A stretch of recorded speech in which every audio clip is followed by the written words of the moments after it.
Accessible Web. There is no way to tell its regular state versus its focus state. So that's what we're going to fail for a visible focus indicator. Well, welcome, Isabella. Happy Global Uh, Accessibility Awareness Day. Happy Global Accessibility Awareness Day to you, Ben. Awesome. I'm going to run through the pre-audit notes before Isabella gets started on a quick audit here. A free trial of Ramp, which is our platform. Ramp is not only a way to access this guided audit tool that we've been using, but it's also used for continuous monitoring of your platform or website long term. So you can set it up so that it is automatically scanning whatever pages you desire. And then lastly, Ramp is cool for when you create tasks, whether that be via scanning or manual auditing. It's a really, really good place to organize all of your tasks. These quick audits that we're doing do not represent all steps of a typical manual audit. We have selected these steps to because they're a really good place to start when looking at accessibility of a component. The point of auditing these components today is to provide feedback and support organizations and companies in making progress and improvements to their digital accessibility. It is not to show any of these folks in a negative light. It is quite the opposite. With all that being said, thank you, Isabella, for hopping on here, and I'm looking forward to your quick audit. So today we're going to be doing a quick little audit of this accordion component. It has hide and show functionality. So pretty basic component you'll see in a lot of like frequently asked questions, things like that. So your page isn't being cluttered with multiple items. So first thing I usually do when I start an audit is just gonna be doing the automated scanner. I do this first just because it kind of gives me a really good feel for the page. Um, this will show all the items on the page. But we're only dealing with this accordion component today, so I'm just going to skip over these failures that are not related to that. So the only failures on this website, I believe, that are going to be caused by this accordion component are going to be color contrast issues with this white text against blue background.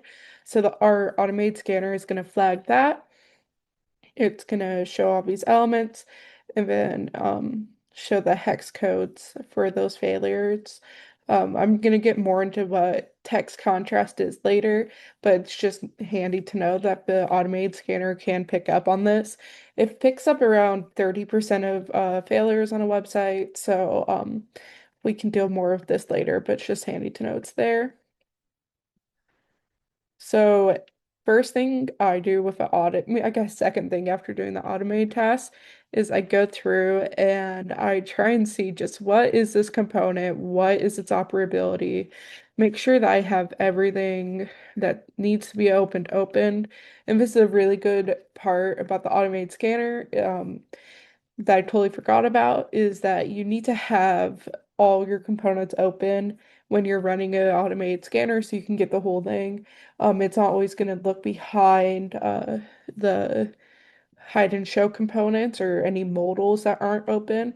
So it's always a good idea to restart the scanner with new components open just to make sure that you're not missing anything. And it doesn't look like it's not picking up on something, so that's good.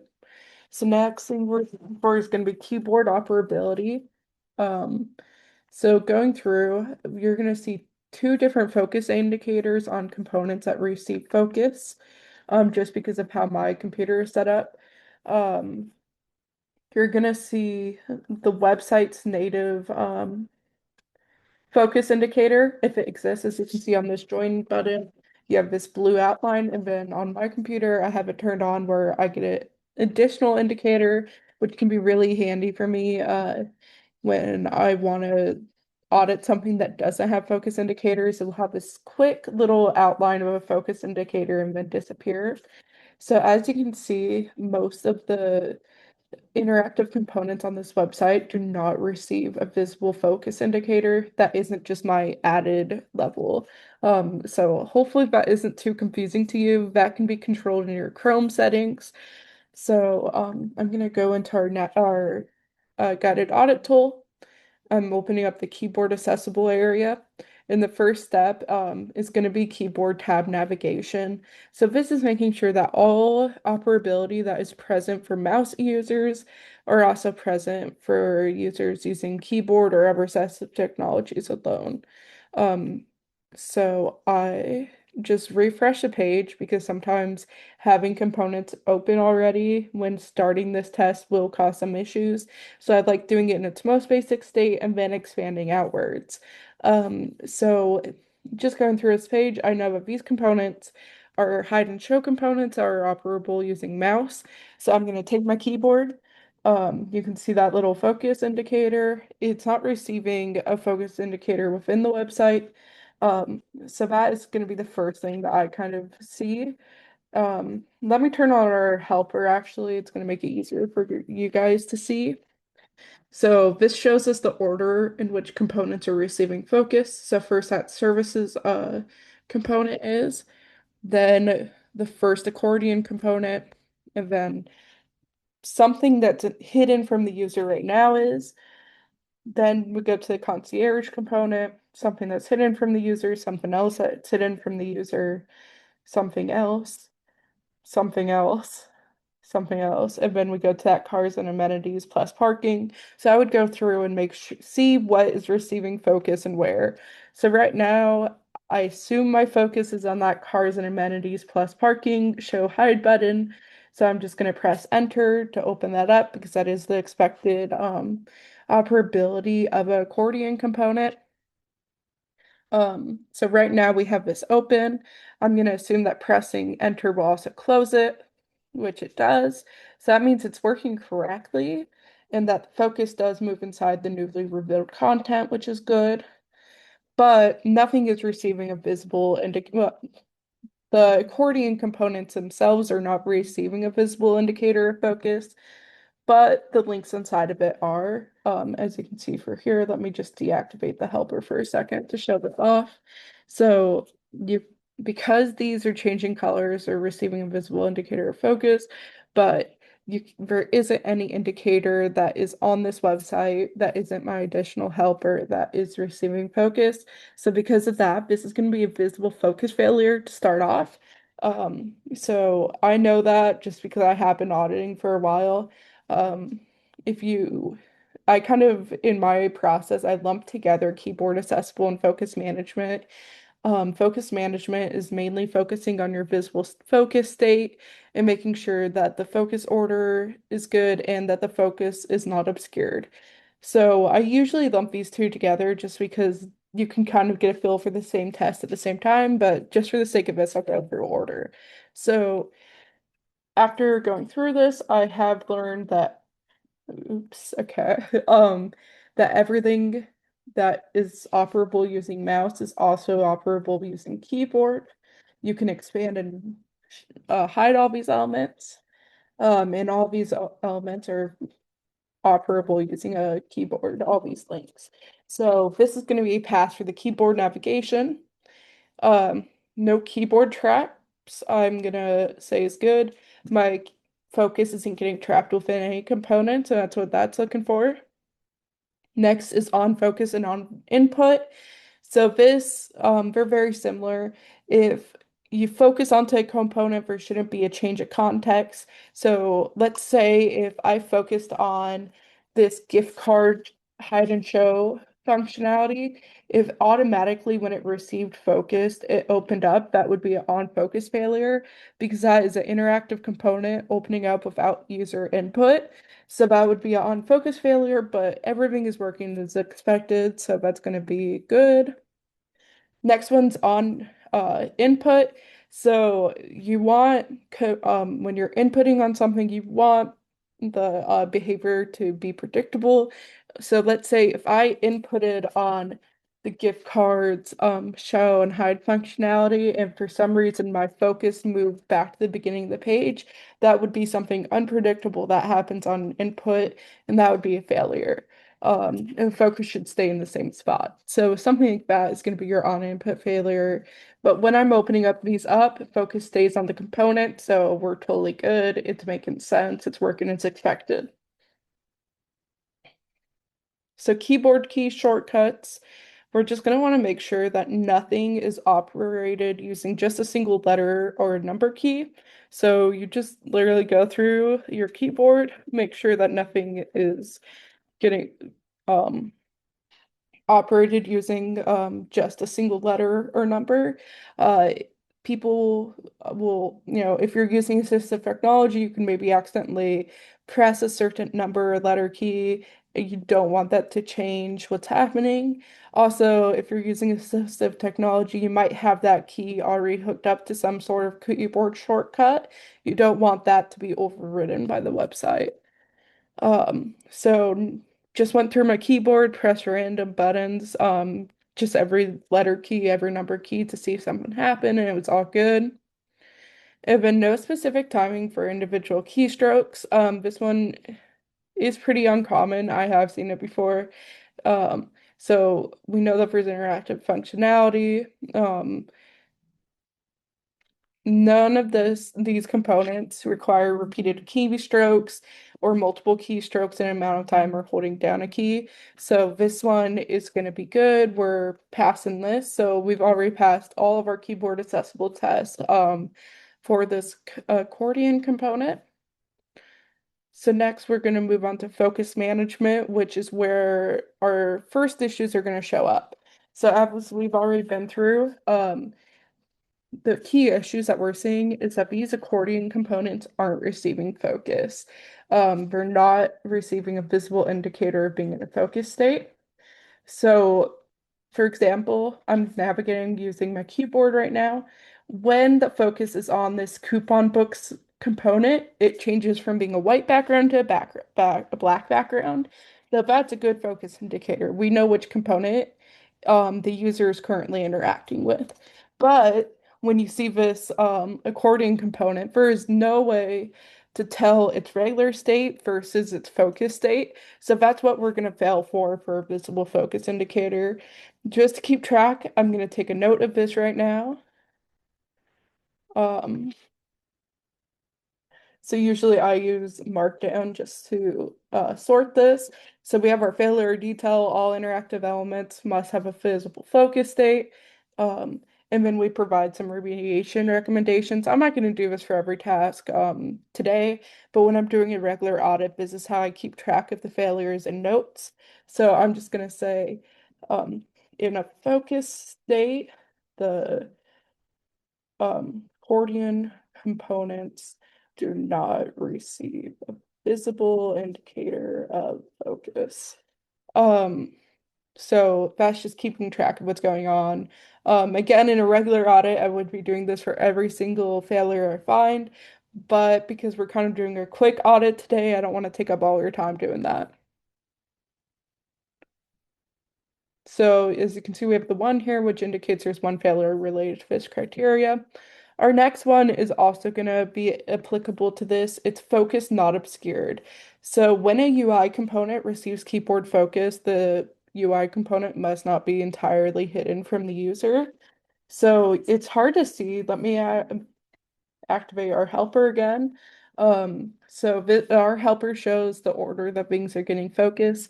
So when the gift card component is closed, the show and hide capability receives focus, and then the links within it also receives focus. And this continues for the rest of the items within the carousel. So the items in the carousel not carousel, in the accordion should only receive focus when the accordion is expanded. It's not predictable to users that, hey, this gift card section is closed, but the gift cards link within it is going to receive focus. That's not predictable to the user. The gift card component within it should only receive focus when when the gift card component is exposed. So that is going to be a focus not obscured failure. We did want these elements receiving focus when they're visible to the users and not when they're closed. Okay. I'm not going to write a failure for that just because of time, but that is going to be a failure for this. Um, I'm gonna skip to the design pattern right now, and then we can circle back to headings. Labels and state and purpose are gonna be kind of included in the design pattern work. So I'm just gonna skip over to design patterns. So there's two things we're looking for. We have native design patterns and then custom widgets. This is how things convey their names to users. So we have a handy little highlighter tool that tells us what everything's coded as. So seemingly right now, each one of these accordion components are currently coded native as a native checkbox. Usually when I come to this step, I love to get up the inspector tool. And then I kind of go over and see, okay, what's happening? How's this, aligned in here? So yeah, input checkbox. So right now, each one of these is communicates a checkbox, and I'm sure it's communicating to the computer, hey, this is opened. Um, like a check for yes, it's open, a unchecked box for it should be closed. But that isn't really communicating what this does to assistive technology or to the user. You want it to be communicated that, hey, this component can be expanded, and if you click it, it's going to show more content. Or if you not click it, it's going to be closed, and it's currently in a closed state. So that's the big thing we're looking for with this design pattern. So because none of that is getting communicated through its role of a checkbox, it isn't really a good design pattern for this. Although it like works visually and the user can understand what's going on, programmatically it's not conveying its role and state to the user. So because of this, I'm gonna go to custom widgets. So this is things being built using Aria. There currently aren't any custom widgets on this page, but for my knowledge of design patterns, I know that this is gonna want to be coded as an accordion component. If you're kind of new to this, the design patterns are really scary. I'm gonna take you to my favorite place that I go to personally to see what the design patterns are. Uh, let me hurry and just Google it real quick. This is always what I would do in the beginning, just to make sure I understood what each design pattern is. And this is from W3C, so this is like the official source. Um, so I just typed up wait, what did I type? Aria design patterns. This came up, and this provides every single design pattern and then more information about it. All of this information is going to be included in our failures, so you don't really have to use this, but I feel like this is a really good way of like seeing the visual example of what something's supposed to look like. So through my knowledge, this is going to be acting as an accordion component. The key features of an accordion component is that they're stacked headings that function as buttons to show or hide content which follows it. So we have a stack of headings, and when we have the show and hide capability. I mean, yeah, show or hide capability. So when I'm going through looking, hey, does this meet the design pattern specification? This is what I do. I go down here to the remediation recommendation.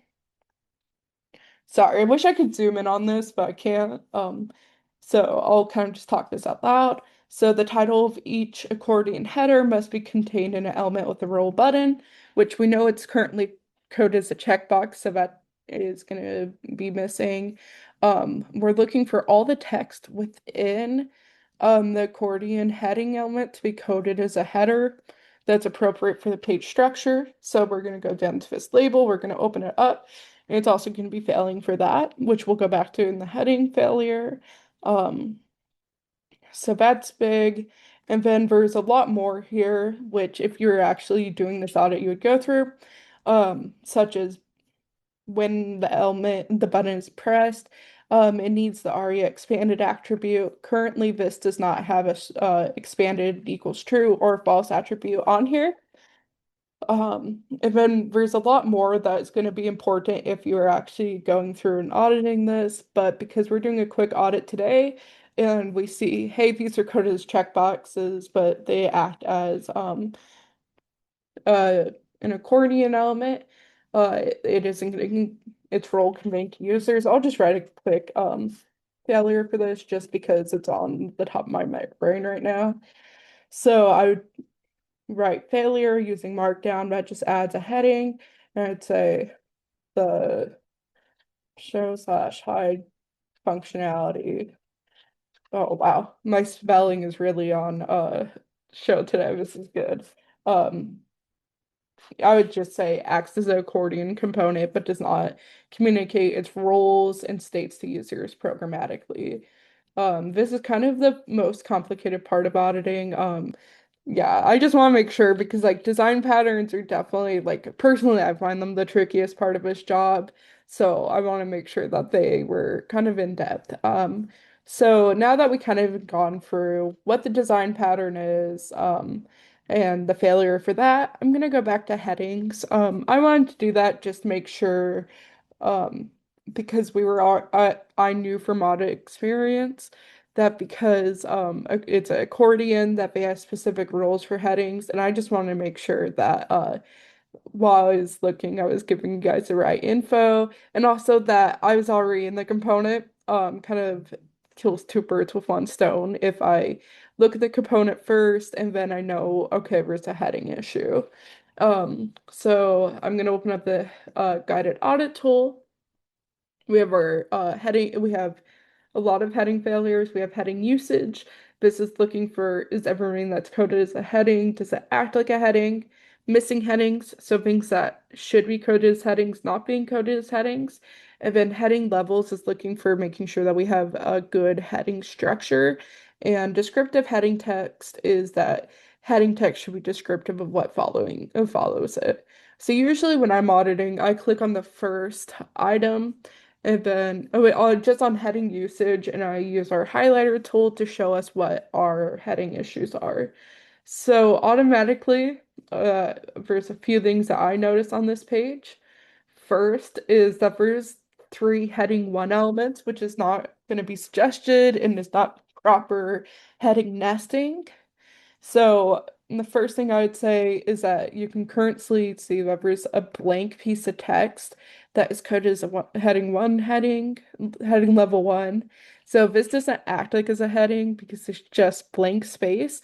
So because of that, I would use a heading usage failure because it's using it's probably just put it in for by mistake or it's using it to create this white space. Anyways, it doesn't belong as a heading. So that's a heading usage failure. Then if I go to our missing headings, we know because of the accordion design patterns, these should all be coded as heading elements. And I'm going to say we should be coded as heading level threes. We'll get to it in 1 second with our heading nesting and making sure that we have the appropriate heading levels. But these should be level three headings because they describe the content showed after words. When we come to heading levels on this page that we see that there's three level one headings. Um, I would argue that services is the level one heading for this page. And because of that, I would probably put Mall of America services as a level two heading. And then I would also put this can't find what you're looking for as a level two heading. And then have these level three headings nested under. Um, I would say that there could be a case that this is repetitive and that only Mall of America services needs to be the level one heading and this should be level two. But in that these accordion components could be level two, but that's kind of just up to the user. Um, yeah. So that's a quick overview of headings. And I would say all of these are descriptive of what follows the content behind under it. So that's good.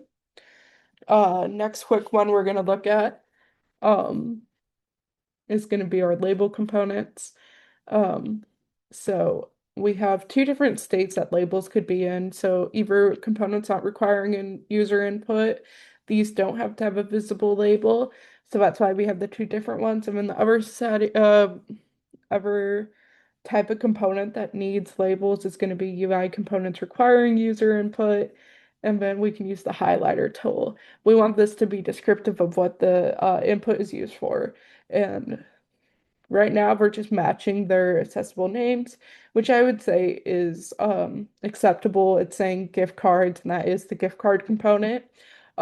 because when you have the proper design pattern on this, it is going to explain its role of being a show and hide functionality. So we're good with that. Descriptive label text, just making sure everything has something that's descriptive, and I would say we do. Programmically related instructions. This is usually going to be for something like a form field, if there's like certain instructions for filling out the form. That's not really going to be relevant in this moment. And then label and name is making sure that if you have a component, you want it to have the same name as its visible label. So if you have a search field and the visible label is search, and then your accessible name might just be like text box. You want it to match up visible label of search, but that is not applicable in this moment. Or the failure label name is applicable, but we know that the labels already match its accessible name. I forgot earlier to go over these are links. They have, the name coupon book for the coupon book link, so that is all good, and these are functioning correctly as links, so we know that's a-okay. I'm kind of just skipping over these. This isn't the pretty ass audit, but that's okay. State and purpose. So if something is required to be used, so usually text box and a form field, disabled or read-only state. So we're gonna just hurry and turn this on. I don't think anything is gonna be coded as being in a disabled state, but it's always good to make sure. And as you can see, all these attributes are undefined, which means that we're a-okay on that front. Same for custom widgets, and then we have native widgets, HTML5 autocomplete attributes, which are not going to be applicable to this page because there aren't form fields being used. And that's going to be making sure that things like a name have the autocomplete attribute for name. Um, I'm going to skip over pictures and images because that isn't really that prevalent to this accordion component. Um, just because we're uh running out of time, I'm just gonna do a very quick